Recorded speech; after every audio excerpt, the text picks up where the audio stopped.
Kita hidup di masa di mana setiap angka ekonomi terdengar indah di telinga. Pertumbuhan 5%, inflasi terkendali, defisit fiskal di bawah 3%, nilai tukar stabil dan utang dianggap aman. Semua itu terdengar meyakinkan, seolah negeri ini sedang berjalan di rel yang benar menuju kesejahteraan.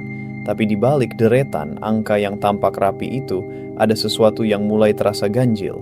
Sebuah rasa tenang yang aneh, seperti laut yang terlihat tenang padahal di bawahnya sedang ada arus besar yang bergolak.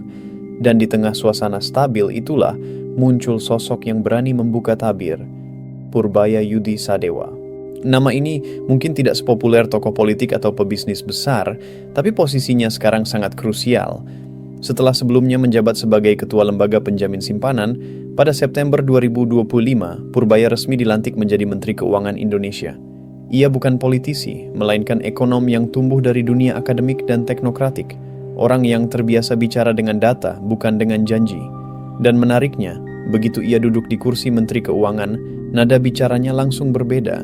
Ia tidak berbicara dengan penuh euforia seperti kebanyakan pejabat baru, tapi justru dengan nada waspada. Ia bilang, ekonomi Indonesia tampak stabil, tapi kita tidak boleh terlena. Banyak hal yang terlihat kuat, padahal rapuh. Kalimat itu jadi tamparan halus buat kita semua, karena selama ini masyarakat dibanjiri narasi bahwa ekonomi Indonesia adalah salah satu yang paling tangguh di dunia, bahwa badai global bisa lewat tanpa mengguncang kita, bahwa kita kebal resesi. Tapi mari kita lihat kenyataannya. Pertumbuhan ekonomi kita memang bertahan di kisaran 5,1% pada kuartal kedua 2025, dan itu di atas rata-rata kawasan. Namun, pertumbuhan itu sebagian besar ditopang oleh konsumsi rumah tangga, bukan oleh ekspor atau investasi yang kuat. Artinya, mesin ekonomi kita masih digerakkan oleh belanja masyarakat, bukan produktivitas jangka panjang. Dan ketika daya beli menurun karena harga-harga kebutuhan naik, mesin itu mulai melambat. Purbaya tahu betul anatomi masalah ini. Ia bukan hanya bicara soal angka, tapi soal struktur. Ia melihat bagaimana dana pemerintah daerah mengendap di bank hingga triliunan rupiah karena birokrasi yang lambat. Ia juga melihat bagaimana belanja pemerintah pusat seringkali menumpuk di akhir tahun, bukan karena strategi, tapi karena sistem penyerapan anggaran yang tidak efisien. Ketika uang negara tidak mengalir di saat yang tepat, ekonomi kehilangan momentum. Dan inilah yang membuatnya sering menyinggung soal stabilitas palsu. Karena di atas kertas memang terlihat aman, tapi di lapangan, roda ekonomi tidak berputar sebagaimana mestinya. Sekarang kita lihat sisi fiskalnya. Defisit APBN per September 2025 tercatat sekitar 1,5% dari PDB. Tampak sehat, masih jauh di bawah ambang batas 3%. Tapi jika kita bedah, realisasi pendapatan negara baru mencapai sekitar 2/3 dari target, sedangkan belanja baru setengahnya. Ini menandakan ada masalah dalam eksekusi, bukan dalam angka. Pemerintah memang terlihat hemat, tapi bukan karena efisiensi, melainkan karena serapan yang lambat. Kalau dibiarkan, kondisi seperti ini bisa menimbulkan efek domino. Ekonomi melambat, penerimaan pajak menurun, lalu defisit naik di ujung tahun. Stabilitas semu seperti ini bisa jadi bumerang di tahun-tahun berikutnya. Purbaya bukan orang yang suka mencari kambing hitam. Ia realistis, tapi juga berani menyentil. Ia tahu bahwa banyak kebijakan ekonomi kita yang dibangun dengan asumsi terlalu optimistis. Target pertumbuhan 5,25% misalnya, terdengar keren di rapat kabinet. Tapi dunia tidak sesederhana itu. Suku bunga global masih tinggi, likuiditas global menyempit, dan harga komoditas mulai turun. Kita tidak bisa berharap ekspor batu bara dan CPO terus menopang pendapatan negara. Ketika pilar itu goyah, APBN bisa kehilangan napas. Disinilah perlunya kebijakan fiskal yang adaptif, bukan sekadar mengikuti template lama. Menariknya, Purbaya punya gaya komunikasi yang agak berbeda dari menteri sebelumnya. Ia tidak suka menyembunyikan masalah di balik istilah teknis. Dalam beberapa kesempatan, ia menyebut bahwa banyak daerah masih menumpuk dana triliunan di rekening bank tanpa perputaran ekonomi nyata. Ia juga mengkritik cara beberapa lembaga pemerintah yang sibuk menciptakan program baru tapi lupa mengukur dampaknya. Bagi Purbaya, kebijakan publik bukan lomba ide, tapi lomba eksekusi. Ini mungkin terdengar sederhana, tapi justru disitulah titik lemahnya ekonomi Indonesia selama ini. Banyak kebijakan bagus yang berhenti di presentasi PowerPoint. Kalau kita tarik lebih jauh, apa yang disebut stabilitas palsu ini bukan cuma soal fiskal, tapi juga soal mindset ekonomi yang terlalu terpesona pada angka makro. Selama pertumbuhan terlihat baik dan inflasi terkendali, semua dianggap beres. Padahal, kalau lo turun ke bawah, lo bakal nemuin cerita lain.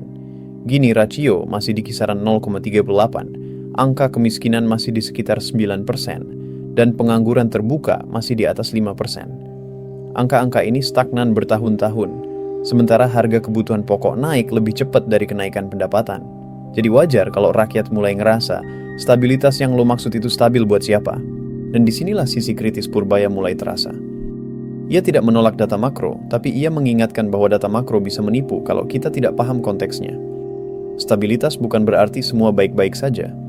Stabilitas kadang hanya tanda bahwa sistem sedang menahan napas, belum meledak saja. Sama seperti kapal besar yang tampak kokoh, tapi baut-baut kecilnya mulai longgar. Dan sayangnya, banyak pembuat kebijakan lebih sibuk menata cat di permukaan kapal daripada memastikan bautnya dikencangkan. Lalu bagaimana dengan utang negara? Sampai pertengahan 2025, posisi utang pemerintah masih di bawah 40% dari PDB, relatif aman dibanding negara lain. Tapi jangan lupa, beban bunganya terus naik dan porsi pembiayaan domestik makin besar. Artinya, stabilitas fiskal kita mulai bergantung pada pasar keuangan dalam negeri. Kalau kepercayaan investor lokal terganggu, efeknya bisa cepat menyebar. Itulah sebabnya Purbaya sering bicara soal pentingnya kepercayaan publik terhadap APBN. Karena di era digital ini, satu rumor bisa menggerakkan miliaran dana hanya dalam hitungan detik. Kritik lain yang juga relevan adalah soal struktur ekonomi yang belum berubah signifikan. Sektor manufaktur belum sepenuhnya bangkit, industri padat karya tertekan, sementara ketergantungan pada komoditas masih tinggi. Pemerintah memang mendorong hilirisasi, tapi pelaksanaannya masih setengah matang. Hilirisasi tanpa kesiapan teknologi dan infrastruktur bisa berujung pada biaya tinggi, bukan nilai tambah. Purbaya paham hal ini. Ia tidak menolak konsep hilirisasi, tapi ia sering menekankan bahwa transformasi ekonomi tidak bisa cuma lewat slogan. Kita juga perlu menyinggung sisi politik dari semua ini. Menjadi Menteri Keuangan di tengah situasi global yang kompleks dan politik dalam negeri yang panas bukan pekerjaan ringan. Ia harus menyeimbangkan dua hal yang sering bertolak belakang, menjaga stabilitas fiskal dan memenuhi janji politik. Kadang keputusan ekonomi yang rasional tidak populer secara politik. Tapi itulah seni memimpin ekonomi, berani mengambil keputusan pahit demi hasil jangka panjang. Dan disinilah perbedaan gaya Purbaya terasa. Ia bukan tipe yang pandai menjual optimisme berlebihan. Ia lebih suka bicara dengan nada tenang, bahkan kadang sarkastik, tapi penuh makna. Kalimat seperti stabilitas bisa berbahaya kalau membuat kita malas berubah, pernah ia lontarkan, dan itu jadi refleksi yang dalam. Karena benar, selama ini kita sering menganggap stabilitas sebagai tujuan akhir. Padahal seharusnya, stabilitas itu cuma fondasi untuk melompat lebih tinggi, bukan tempat untuk tidur nyenyak. Dan ketika negara mulai nyaman tidur di atas stabilitas palsu, disitulah bahaya sesungguhnya muncul. Karena sejarah menunjukkan, krisis besar tidak pernah datang saat semua orang panik. Krisis justru datang ketika semua orang merasa aman. Sekarang mari kita lihat bagaimana masyarakat dan pelaku usaha merasakan dampaknya. Dunia usaha masih menghadapi suku bunga tinggi, akses kredit yang terbatas, dan biaya logistik yang mahal. Sementara kelas menengah yang dulu jadi motor konsumsi mulai berhitung ulang. Mereka menahan belanja besar, memilih menabung karena khawatir masa depan. Sinyal-sinyal ini kecil, tapi kalau diabaikan bisa membentuk tren penurunan. Ini bukan sekadar teori. Begitu sentimen melemah, ekonomi bisa terseret turun tanpa ada guncangan besar di permukaan. Dan ketika itu terjadi, pemerintah baru sadar bahwa yang dianggap stabil ternyata rapuh. Tapi di balik semua kekhawatiran itu, masih ada ruang optimisme. Purbaya percaya bahwa ekonomi Indonesia masih punya modal besar, demografi muda, pasar domestik yang luas, dan potensi produktivitas yang bisa meningkat kalau reformasi dilakukan dengan serius. Ia sering menekankan pentingnya sinkronisasi kebijakan fiskal dan moneter, percepatan digitalisasi pajak, dan penataan belanja publik agar lebih tepat sasaran. Semua itu bukan hal baru, tapi yang membedakan adalah niat untuk benar-benar mengeksekusinya, bukan sekadar menjadikannya bahan pidato. Kalau lu perhatiin, narasi ekonomi Indonesia selama ini seperti drama panjang antara keyakinan dan kenyataan. Pemerintah ingin terlihat kuat, pasar ingin merasa aman, rakyat ingin hidup lebih baik. Tapi di antara tiga keinginan itu, realitas seringkali menyisipkan kejutan.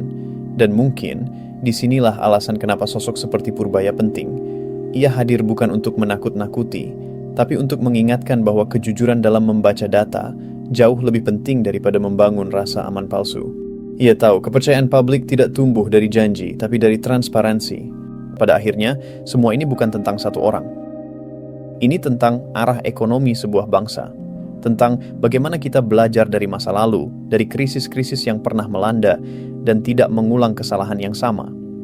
Tentang bagaimana kita sadar bahwa stabilitas sejati itu bukan yang membuat kita nyaman, tapi yang membuat kita siap menghadapi ketidakpastian. Dan kalau gue boleh jujur, mungkin inilah pesan paling kuat dari narasi ini. Jangan pernah percaya sepenuhnya pada angka tanpa memahami cerita di baliknya, karena angka bisa direkayasa, tapi dampak ekonomi di kehidupan nyata nggak bisa disembunyikan. Kita butuh lebih banyak pejabat yang berani seperti Purbaya, yang berani bicara apa adanya, yang tidak takut dikritik, yang memahami bahwa transparansi bukan kelemahan, tapi kekuatan. Di tengah dunia politik yang penuh pencitraan, sikap seperti ini terasa langka. Tapi justru karena langka, ia berharga. Karena bangsa yang besar bukan bangsa yang selalu punya berita baik, tapi bangsa yang berani menghadapi berita buruk dengan kepala tegak. Dan buat lo yang dengerin cerita ini sampai akhir, mungkin satu hal yang paling penting, jangan berhenti peduli. Ekonomi bukan urusan menteri doang. Ini urusan lo, gue, dan semua orang yang setiap hari kerja keras buat hidup lebih baik. Ketika lo sadar dan mulai berpikir kritis, lo udah berkontribusi menjaga negeri ini dari stabilitas palsu. Karena kesadaran publik adalah pengawasan paling kuat. Dan kalau lo ngerasa isi pembahasan ini penting, bantu sebarkan biar makin banyak orang yang ngerti apa yang sebenarnya terjadi di balik layar ekonomi kita. Supaya kita nggak cuma jadi penonton, tapi bagian dari perubahan. Dan seperti biasa, jangan lupa buat like, share, dan subscribe, biar konten kayak gini terus bisa hidup dan nyebarin kesadaran ekonomi yang lebih jujur, lebih terbuka, dan lebih membumi. Karena pada akhirnya, ekonomi yang kuat bukan yang banyak janji, tapi yang bisa bikin rakyatnya tenang. Bukan karena dibohongi angka, tapi karena memang hidupnya membaik.